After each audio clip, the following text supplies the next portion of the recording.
People have been saying that Democrats need a Project 2026, like a real plan for education and everything in general, and it dropped. This is a brand new workforce and education agenda from House Democrats, and it is a written, coordinated blueprint for education, job training, and worker protection, and how those things are all going to work together in the coming years. I want to keep it real with you. I never want to waste your time or my time.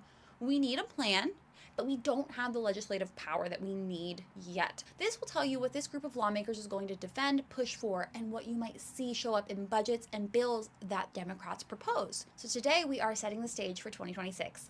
Welcome to Frazzled About Education. Let's take this document and put it against what some are calling Project 2026. The mandate for leadership is what we know as Project Insert Ear here. And a mandate is an authoritative instruction or command, and it is very evocative in religious circles. So it's like, if you know, you know. The Heritage Foundation influences elections, it pressures lawmakers, and they coordinate with federal and state government, so it really affects government itself. There are deep roots in Christian nationalism and white supremacy here. We'll talk about that a lot. But this document is called Restoring America's Promise.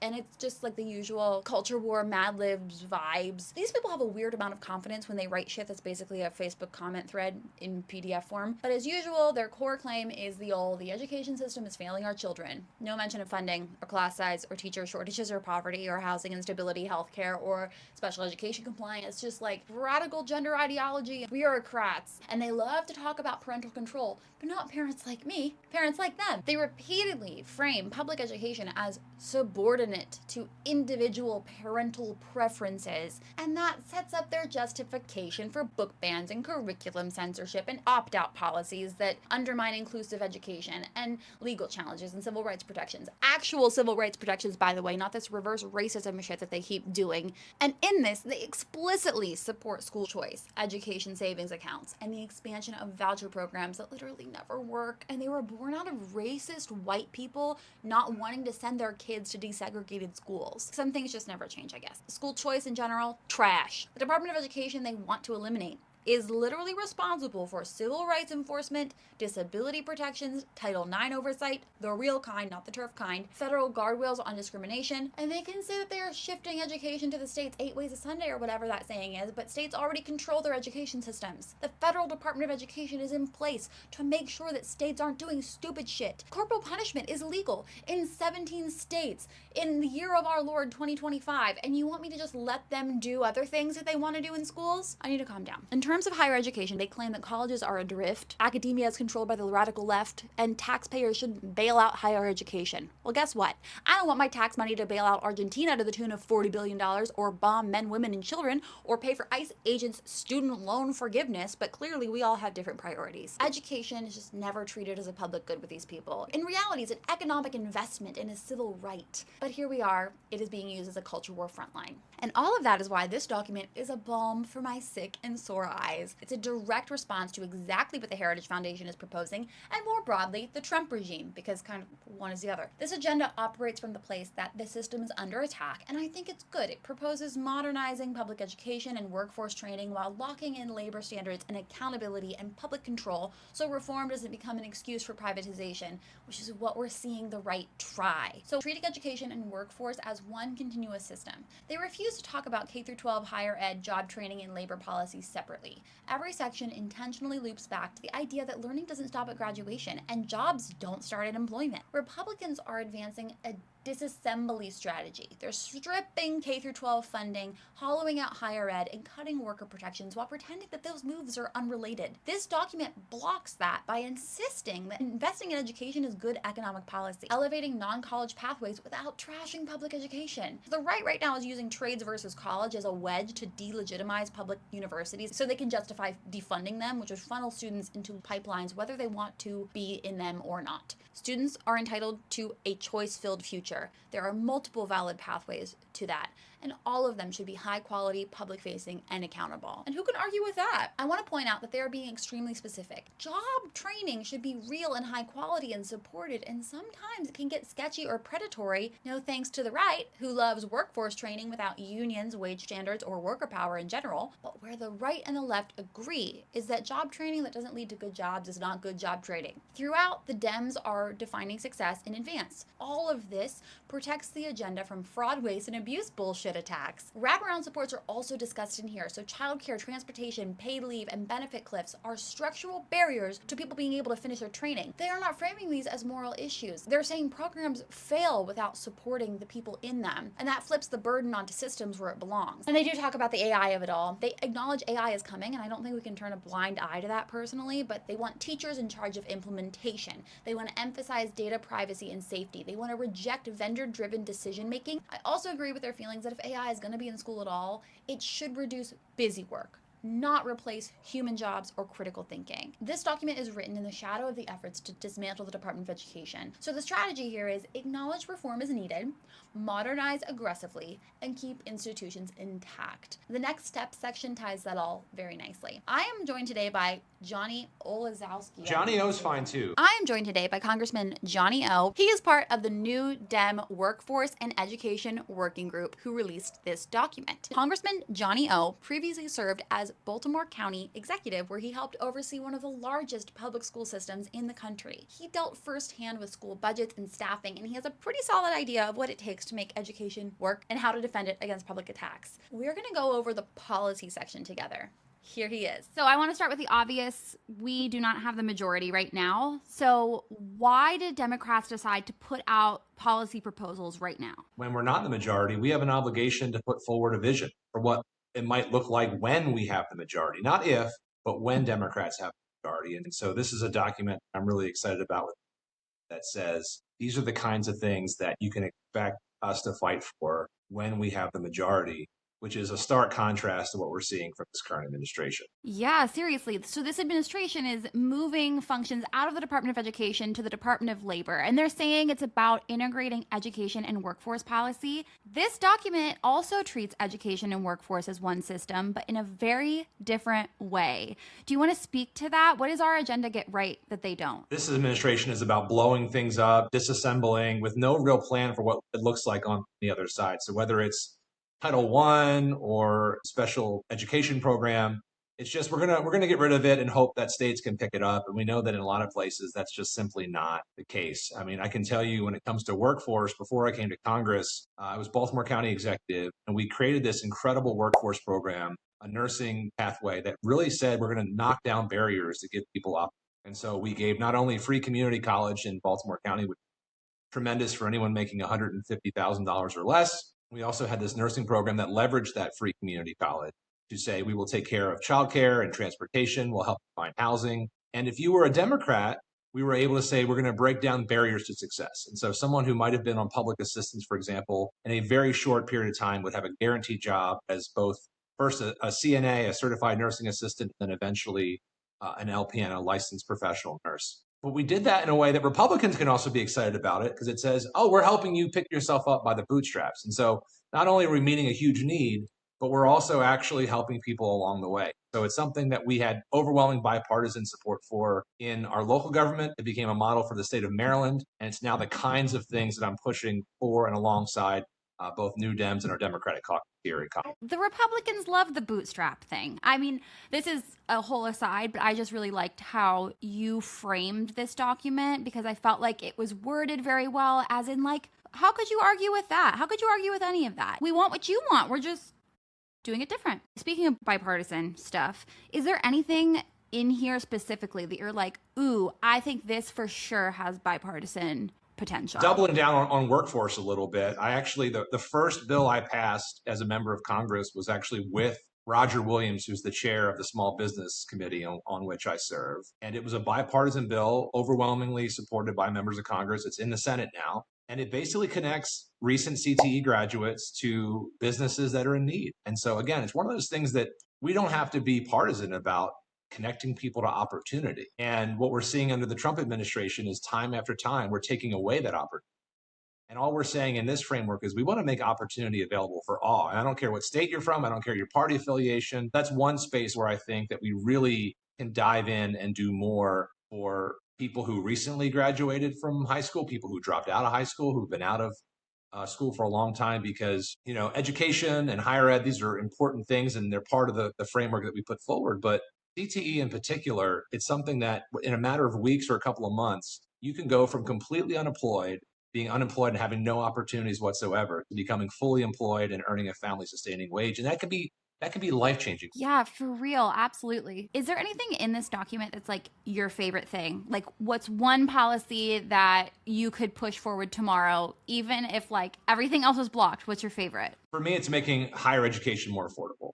And that can look like a lot of things. It can be the Pell Grants, it can be other loans. But again, I go back to my lived experience and what I saw happen when we made college affordable for residents of Baltimore County, and free community college was transformative in my local jurisdiction. And so we need to have a conversation about how we make community colleges across this country more affordable. But what we did with credentials or 2-year degrees, or even someone who wanted to learn a foreign language, I mean, it just really goes back to giving people the opportunity to pursue their version of their dream. And if you can take away the barriers to that, or let people pull themselves up by the bootstraps, whatever you want to call it, I don't care what you call it, right? If someone is doing something that they're passionate about, earning a wage, paying taxes, being a productive citizen, then everyone wins. And so it is beyond my comprehension why my colleagues on the other side of the aisle, why Republicans in Congress and this president are slashing funding for education everywhere that make these kinds of opportunities real. And it's so important that we offer this alternative vision through this roadmap that says we believe and we support all types of education, the pre-K through 12, the usual high school experience, people who want to be apprentices, people who want to go to work with a union. There's all kinds of ways to success and a bright future. We acknowledge that. I think that having a proactive blueprint or plan about our values really matters. And so I was really excited to be a part of its production. And I hope that we have a chance. And I'm grateful for you for helping to promote it and share it out there with folks, because I think Democrats get a bad rap that we're not for anything, but we really are. There's so much to be against, but we're also for a lot of things. And I think this document gives folks a sense of the kinds of things they can expect from Democrats in the majority. Love it so much. And that's just such a hope-filled thing, because it's like, let's look forward. Like you said, we will be back in the majority and we will be able to do some stuff. And this is a great document. Thank you so much for your work on it. So when you're in the minority, policy documents like this aren't about what passes tomorrow. This is drawing lines around what Dems will be defending and what they want to do when power comes our way again. And that's exactly what Project 2025 is for Republicans. So Johnny O is part of the New Dems. The New Democratic Coalition is like a strategy group. It's a club that you can choose to be part of when you are in Congress. When I went to the Hill, I felt like the House of Representatives side of Congress felt like a dorm building. They have very long hallways with kind of bad lighting and a lot of doors where people put posters up representing what they want people to know about them when they walk by. Okay. This is great. The welcome mat with this. And there are clubs, caucuses. They're voluntary, but members choose to join based on beliefs or priorities. Caucuses are used to align on policy positions, draft shared agendas, coordinate votes, and sometimes signal where a block of members stands. So a block is like a team. A caucus can say, we represent 90 members or whatever, and we won't support X unless Y is included. This is different from committees. Committees are assigned by party leadership, and each has a formal jurisdiction, so like education, labor, judiciary, etc. And in those, they write and mark up legislation and they hold hearings, and you usually can't just join willy-nilly. Let's get into the news roundup. I'm going to show you everything I reported on this past week. This week, the federal government is starting back up aggressive student loan collections, including wage garnishment for people who are in default. Everyone loves to ask me if the Department of Education being dismantled means that student loans will go away, and I promise you this, the Trump regime is never going to do that. So now the government will take money directly out of people's paycheck while they are living through higher grocery prices, rent increases. Republicans are refusing to extend ACA tax credits, so insurance costs are actually insane. Childcare costs are through the roof, and utility bills are out of control. And the job market is in the shitter. I could go on. If somebody's in default on their student loans, it's ridiculous to say, do you know what this person needs? Less money. Historically, student loan garnishment exists because student debt was carved out as a special kind of debt. It's one of the only kinds that you can't discharge in bankruptcy. And that was a political choice, because now it means that the government has more power over student borrowers than almost any other kind of borrower. And this is the kind of debt that people sign on to before they have a frontal lobe. So federal student loan collections, including wage garnishment, are resuming. The first notices are expected to go out around January 7th this week. It's going to be a rolling thing, so it seems like it'll be like groups of 1,000 people at a time. And after getting a notice, borrowers will probably have about 30 days before money starts coming out of their paychecks. This only applies to people with federal student loans in default. So that generally means you haven't made a payment in 9 months or more-ish, you didn't enroll in a payment plan, and you're not currently in deferment or forbearance. If you're actively paying in an income-driven plan or officially paused, this does not apply to you right now. To check, you can go look at your loan status, specifically whether any loans say default. And I have been there, believe me, but like if your loan servicer has been trying to contact you and you've been ignoring it because everything is obviously overwhelming and on fire, it is time to check. If you might be affected, you do have some options. You just have to kind of move fast-ish. Look into loan rehabilitation, loan consolidation, or enrolling in an income-driven payment plan, because once you are actively in one of those, wage garnishment stops. If you get a wage garnishment notice, you usually, remember, have about 30 days to respond. So you're gonna want to take action in that window. And if you have low or zero income, income-driven repayment plans can actually reduce your payment all the way down to $0. I had that for a while, and it still counts you as being in good standing if that's the case. So yeah, this system is unfair and it's punitive and it should not work this way, but if this applies to you, you're not alone and you do have options. If you're applying for college or registering for next year, you need to know that the Big Beautiful Bill made changes to student loans that start July 1st, 2026 this year. It tightens how much students can borrow, it scales back repayment protections, and it changes how Pell Grants can be used. And obviously, tuition costs are not going down. Just spread the word, tell all your friends, fill out your FAFSA early, and if you get multiple financial aid offers, look at them side by side. You can always talk to somebody in a school's financial aid office about future borrowing limits and how they can help. Oh my God, the mosquito. So don't necessarily panic until you have done all of those things. Elon Musk's AI Grok is generating sexualized images of children on Twitter. When accounts like Libs of TikTok target a teacher or a librarian or a drag queen or a children's hospital, the Twitter outrage machine turns on instantly. Yet the official response from Elon's company was, legacy media lies. Non-consensual sexualized images for a while. I'm not on Twitter anymore, in part because of that, but this is just beyond. One user got Grok to estimate the ages of the victims of these prompts. Toddlers 1 to 2 years old, elementary age kids, preteens, teenagers. XAI says they're fixing it and that some posts were deleted. They should have never been created in the first place. We need confirmation that this system has stopped producing this content and that it will not be possible. I am disgusted, but not shocked. This is the group of people that scream nonstop about protecting children while regularly letting pedophiles and rapists off the hook. Trump refuses to regulate AI, tells states they can't regulate AI, but this is a huge example of why this is necessary. And please do not put your children online where these horrible, sick people can do stuff like this to your babies. I wish this wasn't the world that we live in, but it is. And clearly, our leaders do not care to keep children safe in any way, shape, or form. Minneapolis Public Schools has canceled school for the rest of the week due to ICE inflicting terror on the area. As masked men were murdering Renee Nicole Good, a nearby elementary school had to go into lockdown. ICE then went 3 blocks down the road to a high school, and students report that ICE vehicles pulled up to the entrance and blocked roads. They said they chased people and tackled at least one, and students were pepper sprayed. Meanwhile, the Trump regime was defending ICE and lying about the circumstances surrounding Renee Nicole Good's murder. The Trump administration is withholding child care funds nationwide until all 50 states can provide more information about their programs after a right-wing influencer's viral video alleged that there is a network of fraud at Minnesota daycare centers run by Somali residents. Let us back up. This is Nick Shirley. In his video, he is accompanied by an unnamed whistleblower, but that's David. And David is a right-wing op and lobbyist with a long online history of being a bigoted piece of shit and posting stuff like this. The Intercept also found that David received intel for this so-called investigation from a Minnesota House Republican staffer. In their video, they show up to daycares, the doors are locked, and they go, suspicious, like as if you can just waltz in there. Like, are you dumb? If 2 people who are part of the school shooter demographic show up at a place where my child is,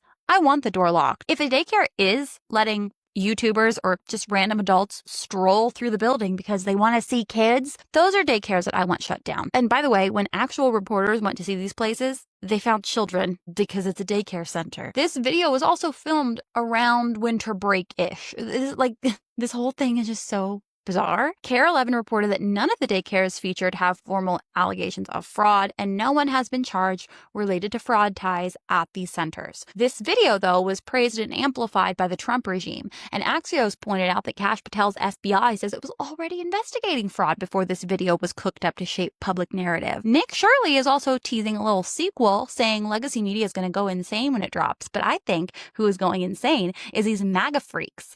Daycare operators and staffs have received hundreds of threats nationwide. These people are so noble, the party of pedophiles pretending that they're protecting children from fraud that they made up, and then that riles up their bloodthirsty, racist base to the point where they call and threaten their local daycare center. Just right on brand. The regime not protecting children and punishing working people, all with racist undertones. Just really classic. Randolph County, North Carolina. Your county commissioners have lost their dang minds. Last month, they fired their entire county board of trustees because the trustees voted to keep a picture book about a boy who wants to be called Max on the shelves. I guess I should not be surprised that a child existing and asking to be respected is just a bridge too far for these freaking Christian nationalists. But so what happened is the library board voted 5-2 to keep it, and they said that removing it would be a slippery slope. Which, yes, one dude was like, abolish the board and figure it out, and then they did. We can disagree about how to raise children, but it is ultimately parents' responsibility to decide what's right for their own kids. And the government censoring harmless picture books because the people in charge are viewing them through this lens of fear and transphobia, just like their own beliefs. It's dangerous. It's a dangerous precedent. And yes, a slippery slope, as they said. The message they're sending is, if you don't comply, we will oust you, which is just not good. The Rotten Library Associations is from the Texas Public Policy Foundation, and it's just one long culture war tantrum about librarians. Now, Texas kids are struggling with reading. That is true. But instead of looking at any data whatsoever, this article is what they're doing. How about we do phonics or comprehension or give kids access to books, because you have a stupid ass superintendent who turned libraries into these punishment dungeons and said that the kids can't look at the books while they're stuck in there. They can look them up after school. Shut up. They literally claim that intellectual freedom is code for keeping porn in libraries. And of course they have all the greatest hits like Marxism and critical race theory. They even dragged in my boyfriend Paolo, who I love so much. But framing literacy as indoctrination is literally how we got into this mess in the first place. If you have wanted a Project 2026 at the left, New Dems dropped their workforce and education agenda, and this is a heck of a move away from establishment Democratic politics, if you ask me. Rather than framing education as a personal investment or job training as a responsibility, this reads like they are solidly treating education like infrastructure. My favorite thing, maybe, I don't know, I liked a lot of this. I liked the way they talked about worker supports like childcare and transportation and benefits as part of the system, as in without these areas, programs will fail. Not people will have to drop out or they fail if they can't find childcare or transportation. The onus is placed on the program themselves. And I solidly believe that everybody has the right to a choice-filled future, and it is the government's job to help citizens get there. Anybody who claims to be for the economy should see that investment in education as investing in the economy. At last, I feel like I'm reading something by Democrats that is hopeful and offensive and a really well laid out blueprint versus a strongly worded letter against the Trump regime delivered by somebody sitting on the steps. Republicans have been doing this forever, by the way. Heritage, ALEC, Federalist Society, they have this whole ecosystem that works together over decades to bring their ideas to the mainstream. They play chess, and I'm tired of Democrats just responding. So yeah, I love this. This is not democratic socialism yet, but it is a move away from establishment democratic politics, and I will take it. Once a month, I'm going to go live and we're going to watch a real school board meeting together in real time. And I'm going to yap and I'm going to have treats. Sometimes it might be a garden gummy. Sometimes it might be wine. Sometimes it might be an entire freaking cake or a triple dipper. I don't know. Don't ask me about the treat right now. A lot of the most important education decisions are not happening in Congress. And also the way we're going to defend public education against these federal attacks is getting local. Plus, people test a lot of their nasty extremist federal policies at the local and state levels first. Moms for Liberty, you know them. They have had their asses in these meetings consistently. When they're boring, when they're in power, when they're not, they are there, okay? We need to be there as the squeakiest wheel. I wrote the Substack, and now we're going to do it together. So hopefully you can do it too, IRL, if you will, once a month. It's just once a month, but I need your help. I want you to help me decide which school board meetings we watch. If something is happening in your district, like drama or policy changes or weird vibes or like concerning agenda items, I want you to send me a voice memo. Tell me what's going on. Tell me why we should watch yours. Now, if you send me a voice memo, you are giving me permission to play it on the internet and it will live there forever. So if you want to use a fake name or no name at all, or you want a friend to record it for you, or you want me to put your voice through a voice distorter, you just say the word, okay? Your safety matters more than anything. And this is an inclusive space. If you'd rather do a video because you want to sign or you want to type it because it's just better for you, go for it. You just submit to me and we're going to make it work, okay? But I want to be in community with you guys. So send me your voice memos or your videos or type it out. And I will collect these for different reasons at different times. But let's start by using this as a school board tip line. And you know what? A school board tip line is always welcome. You can always use it for that. So wow, that was episode 1, you guys. Yay! Before you go, tell me what you want to see in future episodes. What do you like? What would be fun? What would be useful? More policy deep dives, more local school board stuff, more explainers, gossip, guests, skits. And if you want more education news and policy breakdowns, like, subscribe, follow, and share this with someone who is a teacher or loves a teacher, or just somebody who knows that public education is a cornerstone of democracy. As always, let me know if you have questions. That's literally what I'm here for. I got you. And I'm really glad you're here. Let's keep going. We made a YouTube show, you guys. That's crazy.